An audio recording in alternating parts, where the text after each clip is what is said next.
How deep the Father's love for us, how vast beyond all measure,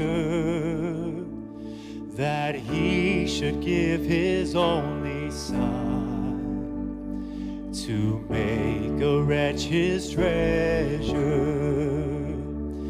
How great the pain of searing loss, the Father turned His face away, as wounds which mar the chosen one bring many sons to glory.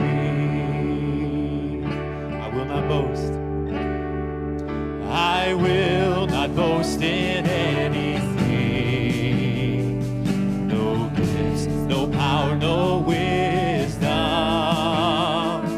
but I will boast in Jesus Christ, His death and resurrection.